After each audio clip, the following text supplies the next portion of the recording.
Okay, this will be our July 7th, 10 a.m. Briefing.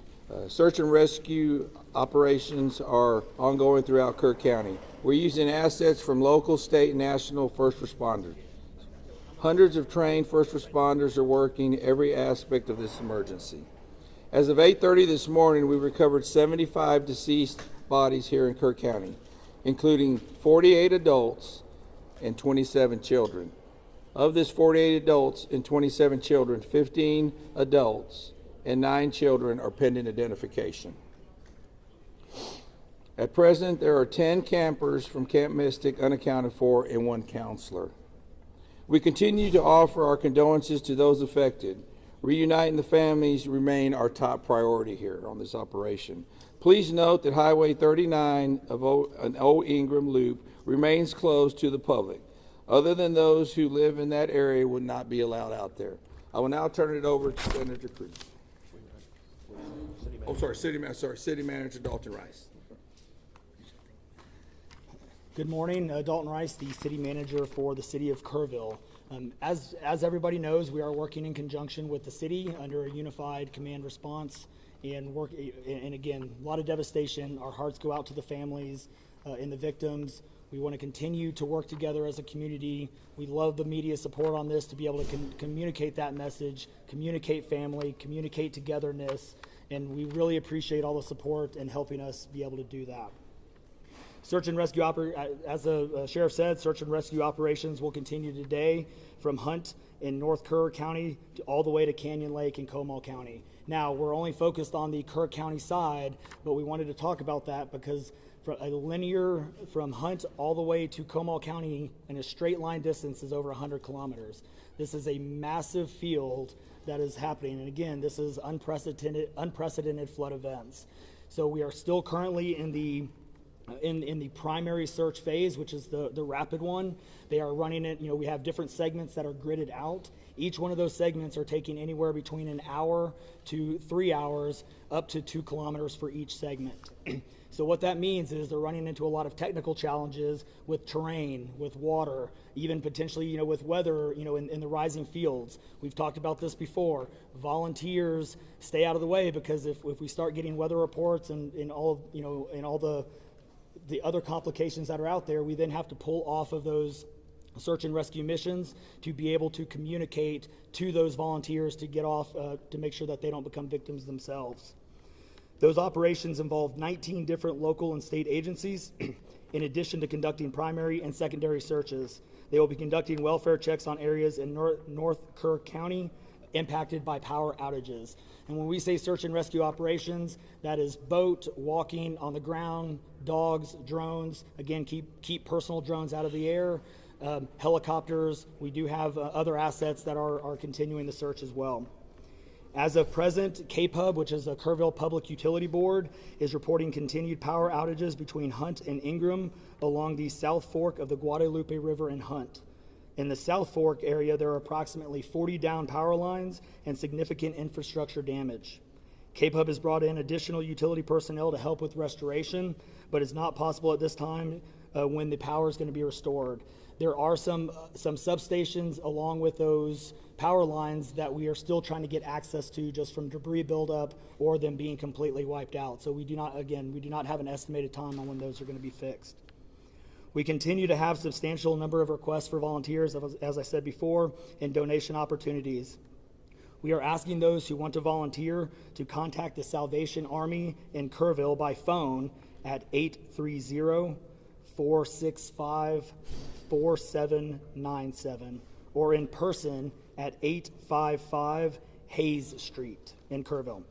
Monetary donations can be made on the Community Foundation of the Texas Hill Country's website at www.communityfoundation.net. They have a Kerr County Relief Fund set up on that site. And I will now turn it over to the Mayor, Joe Herring. Thank you for being here. I need to tell my community and those families who are waiting, this will be a rough week. Primary search continues, and we remain hopeful every foot, every mile, every bend of the river. Our work continues. You need to know that we have been blessed with help from the community, from the state, and the nation. We have trained experts who are helping in this effort. If you want to volunteer, it is important that you contact Kerrville Salvation Army and register. Dalton gave that number, but I'm going to give it again. 830-465-4797. We need focused and coordinated volunteers, not random people just showing up and doing what they do. We need to work together. As Dalton said, donations have been flowing in from around the world to the Community Foundation. Again, that website is communityfoundation.net. Please follow the City of Kerrville's Facebook page for updates. They're accurate. We take a lot of time to make sure we send out information that will be helpful, not only to residents, but to those who are visiting. I've said this 100 times, and I will say it again. We need your prayers. We need your prayers. Thank you. And now, Senator Ted Cruz.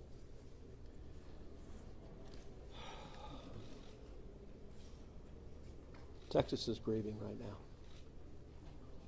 The pain, the shock of what has transpired these last few days has broken the heart of our state. As of yesterday, the confirmed death toll was 82, and those numbers are continuing to go up. The children, the little girls who were lost at Camp Mystic, that's every parent's nightmare. Every mom and dad. Last week, we were picking up our daughter from camp here in Hunt. Our girls have gone to camp here for a decade. The Hill Country is an incredible part of Texas, part of the country. The natural beauty here is incredible. The camps that have raised generations of little girls and little boys and instilled character and love and faith are extraordinary institutions. And I'll tell you, the pain in our state, and it's every part of the state. You've got Texans from all over the state who were here celebrating the 4th of July. A week ago, this was a time of great celebration. You're dropping your little girl off at camp, your little boy off at camp. You're celebrating Independence Day. You know that your child is going to be swimming and canoes and horseback riding and doing archery and making lifetime friends. And then suddenly it turns to tragedy. For the last several days, I've spoken to multiple parents, scared out of their mind. Do you know anything? Where is my daughter? There's still 10 girls and 1 counselor from Camp Mystic that are unaccounted for. And the pain and agony of not knowing your child's whereabouts, it's the worst thing imaginable. But I want to say, in the face of all of this, it is simultaneously inspiring. Every time there's a tragedy, every time there's a natural disaster in Texas, Texans come together. Texas is a big state. We've got 31 million people, and we have hurricanes, we have tornadoes, we have wildfires. Tragedies hit this state, natural disasters hit this state, and without fail, 100 out of 100 times when that happens, we see Texans coming together, helping each other, engaging in acts of heroism. There have been over 850 high water rescues since this flooding began. 850. You look at extraordinary stories of Eagle Scouts pulling campers out of harm's way. I was just hearing a story of one counselor whose head was right at the water holding up 2 mattresses with campers on those mattresses. That kind of courage, that kind of selflessness. And then there are the first responders. The local first responders, I want to thank every one of the first responders at the local level, at the city level, at the county level, at the state level, at the federal level. In the first few hours of this flood, I was on the phone with Governor Abbott, was on the phone with Lieutenant Governor Dan Patrick, was on the phone with Nim Kidd, the head of the Texas Department of Emergency Management, and then I called President Trump. I called President Trump. He was having dinner at the time. It was still early in what was transpiring. And I wanted him to know, I said, Mr. President, everything we're hearing right now, this appears to be bad, really bad. There may be a very significant loss of life unfolding right now in Texas. And I will tell you, the President said, Ted, anything Texas needs, the answer is yes. Whatever assets you need, whatever resources you need, yes, let us know, and we will provide everything. Within hours, we had helicopters, over a dozen helicopters in the air, National Guard, DPS, game wardens, Coast Guard, doing search and rescue, reaching down. We've all seen the videos of little girls being pulled up, hoisted out of harm's way. Incredible courage and heroism. Search and rescue is the first stage, but the process of coming together and rebuilding is going to take longer. And I will say to all the grieving families, to all of those who've gotten the worst news imaginable, that your little girl, she's gone. I will say for many of us, those are friends and neighbors who've lost children. Got multiple kids who go to school with my girls.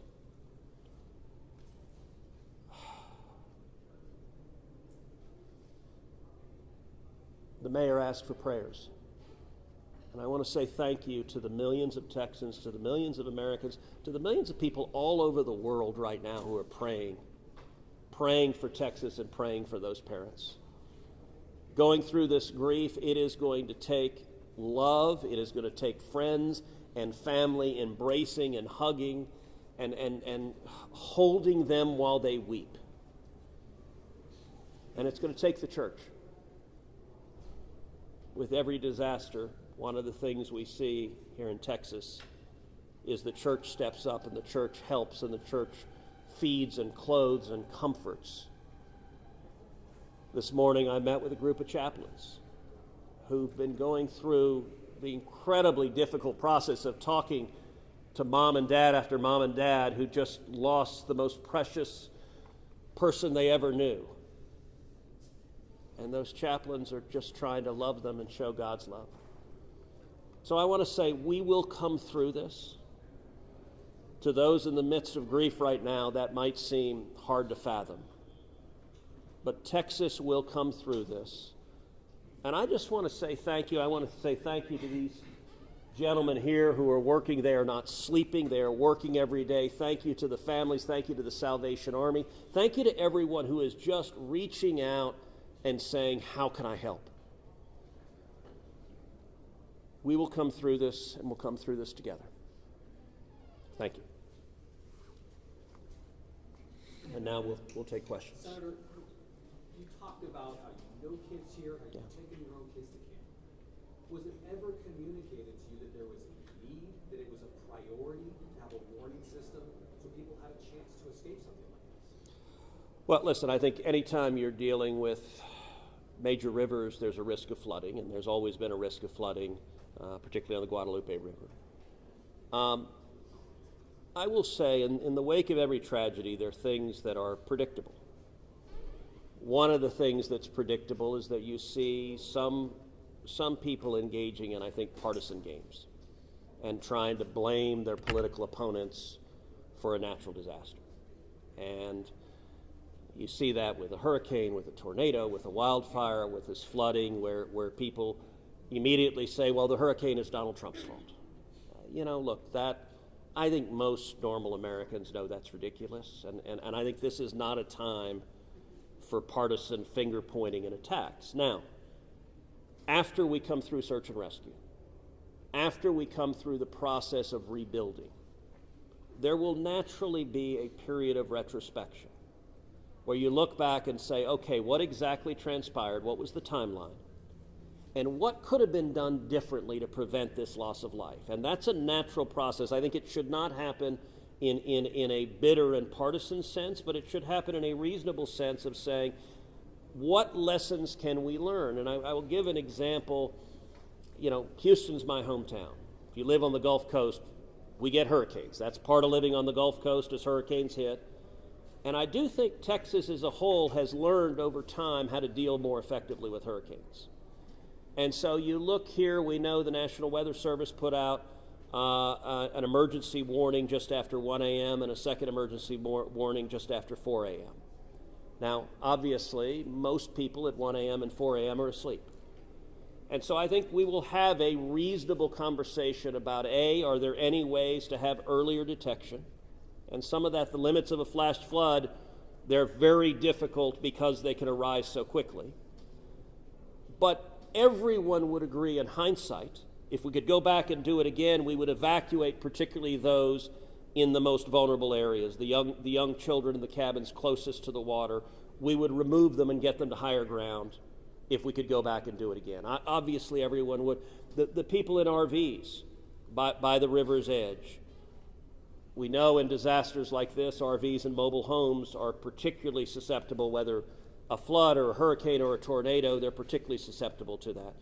And so my hope is, in time, we will learn some lessons to implement to next time, and there will be another flood, there will be another disaster, but next time there's a flood, I hope we have in place processes to remove especially the most vulnerable from harm's way. But I think that's going to be a process that will take a careful examination of what happened and how can we implement processes better in the future to prevent this same loss of life.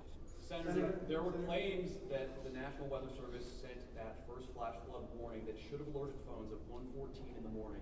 But we have a federal public database maintained by PBS Warn, that says the first emergency alert wirelessly here in this area to Kerr County was not until after 9 a.m. That was more than 4 hours after the severe flooding had come to this area. Did you know that? Have you seen that? And what's your response, knowing the state and cuts to NWS in recent months by this administration? So I don't know the source for what you're saying. All of the public reporting I've seen is that there were two alerts that went out, one just after 1 a.m., one after 4 a.m. You know, I can tell you, I talked about the partisan finger pointing. I think there have been some eager to point at the National Weather Service and say cuts there led to a lack of warning. I think that's contradicted by the facts. And if you look at the facts in particular, number one, that these warnings went out hours before the flood became a true emergency level. But number two, the National Weather Service here, New Braunfels is where they were headquartered. They had additional manpower. In fact, they had 3 additional people working that night, anticipating that it was going to be a very dangerous weather situation. I also think it's worth noting that the National Weather Service Union, which has been very critical of the DOGE cuts, has publicly said that they don't believe that the reduction in staffing had any impact whatsoever on their ability to warn of this event. And so, look, I think it is reasonable over time to engage in a retrospective and say at every level what could have been done better, because all of us would want to prevent this horrific loss of life. But I think just immediately trying to use it for either side to attack their political opponents, I think that's cynical and not the right approach, particularly at a time when we're dealing with a crisis and we're dealing with grief. But does this make you question whether there should be cuts at the National Weather Service and FEMA? I know you've been supportive of FEMA. Look, I am very supportive of FEMA. I'm very supportive of the National Weather Service. They both perform essential roles, and I think it is critical at every federal agency, particularly when you're dealing with public safety, that we make sure that critical roles are maintained. That's a longer and broader discussion, but as I said, everything from the public evidence indicates that was not a contributing factor to what occurred here. Is it possible to get Dalton in just to talk about that and the National Weather Service alerts? Because there were escalating forecasts throughout the day from the National Weather Service. What did the emergency managers of the county and other local officials do with that information starting at 1:15 and onward, where you had the dire river forecast at 6:30? Were emergency managers doing anything to put any processes in place to warn people on the river? So overall, we were preparing for the July 4th, weekend. So we had National EMR on site. We were, basically stood up kind of an incident command post, if you will, to prepare for that event. So most everybody was kind of up looking at weather. We looked at the weather before. When you looked at the National Weather Service, flood map, it spanned all the way from the west side of Texas, with Kerr County kind of being in that upper northeast corner of it. And so everybody, including the National Weather Service, was looking at where's the rain going to hit. We know it's somewhere in here, but with rain, especially when you're dealing with terrain, you got to figure out, sometimes you don't know until it falls. So once it starts falling, then you got to figure out, okay, how's the watershed going to do this? How's the science going to work? And when you had that north and south fork that we had talked about before, it all converged into one. We do know that a lot of the camps were looking at this just as much as everybody was. With the rainfall percentages, even the National Weather Service had looked at, and don't quote me on the numbers, but it was anywhere between 1 to 7 inches. We got significantly over that. And again, when it goes into very congregated areas and how that watershed shifts into the rivers, that impacts things. And so the camps, obviously, we've heard stories where campers were getting up. They were up at 3:30 in the morning. They were trying to move to higher ground. And the other interesting part of the terrain, and we've talked to UGRA folks as well. This is the headwaters of the Guadalupe. This is the beginning. This is where everything forms when it comes into the North and South Fork. And so as those things develop, it develops very rapidly, very quickly, and this rose very quickly in a very short amount of time. And so those campers that were able to do that, it worked. There's been the other question, and I'll just give this one out. Evacuations. Well, why don't we evacuate? Well, evacuation is a delicate balance, because if you evacuate too late, you then risk putting buses, or cars or vehicles or campers on roads into low water areas trying to get them out, which then can make it even more challenging, because these flash floods happen very quickly. That's what. And so we saw that in 1987, but was there any discussion about evacuation earlier when it wasn't too late? Was there any discussion about that among the officials? Sorry, repeat your question. Was there any discussion to evacuate or activate any emergency plans before it was too late, where it would be very dangerous like that? Well, so again, just like disasters in Texas everywhere, it's very tough to make those calls, because what we also don't want to do is cry wolf. We don't want to make sure that we activate it at the right time. It is very difficult, very challenging, especially with this. We're looking at 100 kilometers, right? That's a big straight line distance. That's not even along the river. These areas take a lot of time to get out to.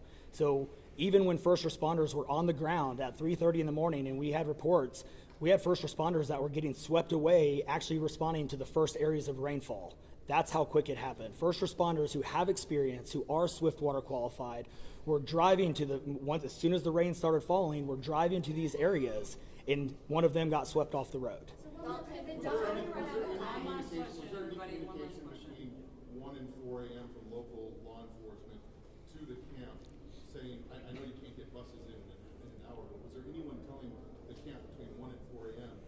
you need to get the girls to higher ground at the very least, even if they have to walk up there in the rain, as many of them actually ended up doing? Was there any communication from local law enforcement to anyone at that camp between 1 and 4 a.m.?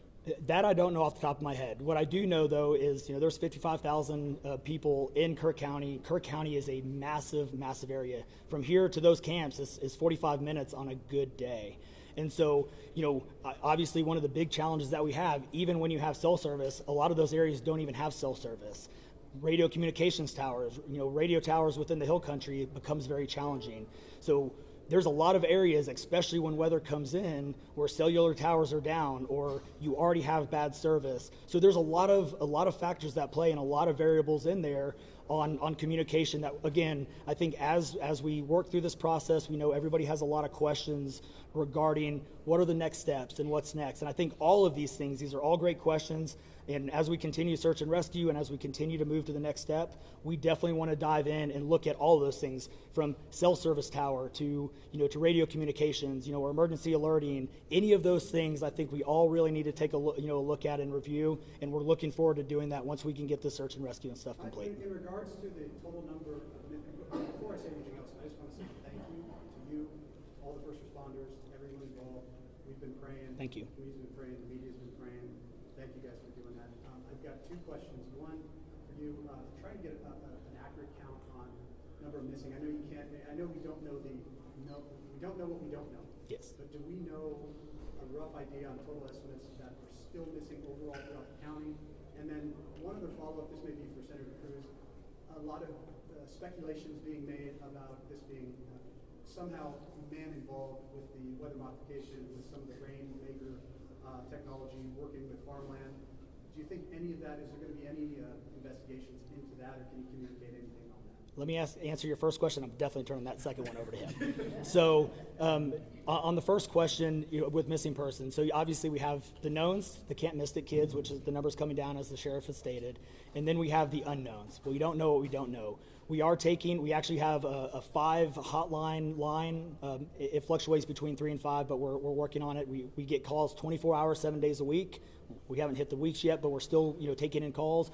We are collecting all that information. So we don't have a solid number that we're willing to talk about right now. We do know that it is a lot, because we also are getting a lot of fake calls. You're looking. This is a worldwide discussion, and we're dealing with scammers. Victims' families are being reached out to, saying that they have their kids pay me money. It's heartbreaking. It's absolutely heartbreaking. We're dealing with with mental health issues, where people are calling saying they have visions. All of these things we're dealing with on a day-to-day basis, and we're having to vet this information, and it becomes very taxing on our people. Again, this is an extremely heartbreaking. This is, if not the worst, one of the worst disasters in this region in a very, very long time, even beyond 1987. And but we're. Would the best estimate give it like dozens or hundreds, or just to give people an idea? A lot. So, Yeah, let me. Yeah, Not to get into the weeds on, people are asking lots of questions, and where should we start the investigation at? To the best of my knowledge, there is zero evidence of anything related to anything like weather modification. And look, the internet can be a strange place. People can come up with all sorts of crazy theories. What I know is a reality is that a whole lot of Texans are grieving right now. I will tell you, I was visiting with one parent who was talking about online, being harassed online because their information was public, that they had a little girl who was missing at Mystic. And look, there are a lot of people who are messed up, and my call for everyone, there's a time to have political fights, there's a time to disagree. This is not that time. This is a time just to reach out, support each other, go volunteer at the Salvation Army, give them money, go volunteer at your church, you know what I did when this happened? Just go hug your kids. Because I got to tell you, I hugged my girls with tears in my eyes, because every one of us who's a parent, there but for the grace of God go I. And nothing will fill the void in these moms and dads' hearts, but they'll make it through it. And every one of us, we have an obligation to come through and help them make it through it. And look, Texas will come through, and let me say, Kerr County, the Hill Country is incredible. It is beautiful. And these summer camps, Camp Mystic is an incredible Texas institution. For a century, it has made a profound difference helping young girls become strong women in Texas and across the country. And so, for me at least, I'm praying for these camps. I'm praying for all the campers, everyone implicated, everyone impacted, and I hope we come together and stand as one doing that. Thank you. Great, no more questions. Thank you, everybody. Hi, I'm Monty Torres with Fox 26 News on YouTube. Thank you for checking out our YouTube channel, where we have loads of great content for you to choose from. And while you're here, why not click on the subscribe button right here? That way you can stay in touch with all the latest breaking news, everything news related within the Central Valley. And thank you for watching.